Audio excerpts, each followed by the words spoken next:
Hello everyone, I'm Dr. Adam Maulana. How are you today?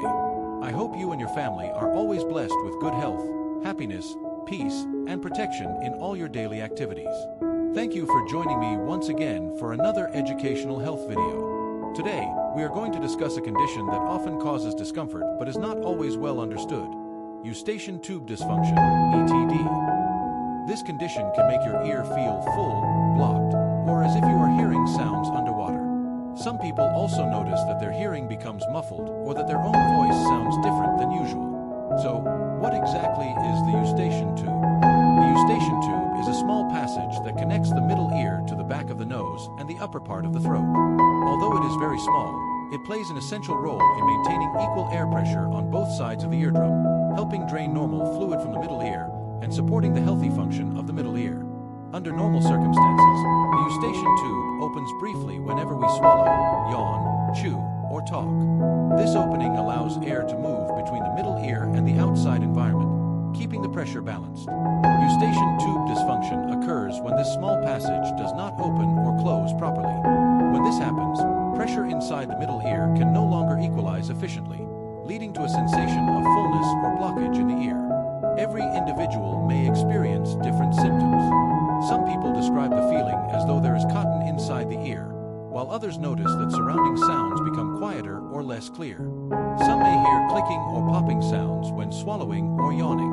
Others experience mild discomfort, ringing in the ears, or even temporary balance disturbances. It is important to understand that these symptoms do not necessarily mean there is a problem in the outer ear. In many cases, the ear canal itself appears completely normal, while the pressure inside the middle ear has changed because the Eustachian tube is not functioning as it should. There are several factors that may contribute to this condition. One of the most common is a cold or nasal congestion. When the tissues inside the nose and upper airway become swollen, the opening of the Eustachian tube may also become swollen, making it more difficult for the tube to open normally. Nasal allergies may have a similar effect. Swelling of the nasal lining and increased mucus production can interfere with the normal function of the Eustachian tube. Sinus conditions, changes affecting the nose and throat, and several other upper airway problems may also contribute to this condition. Another very common trigger is changes in air pressure, such as during airplane travel, mountain driving, or scuba diving. During these situations, the ears must constantly adjust to changes in atmospheric pressure.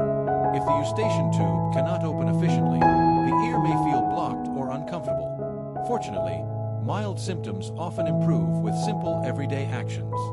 Swallowing, yawning, drinking water, or chewing gum can encourage the Eustachian tube to open naturally and help equalize pressure inside the middle ear. Some individuals may also benefit from gentle pressure equalizing techniques, such as the Valsalva maneuver, but this should always be performed carefully and without excessive force. If discomfort or pain develops, the maneuver should be stopped immediately. If nasal congestion is present, maintaining good nasal hygiene may also be helpful. However, nasal sprays, allergy medications, or other treatments should only be used according to the underlying cause and under appropriate medical guidance. It is not advisable to use medications simply because the ear feels blocked, since the cause of the symptoms may differ from person to person.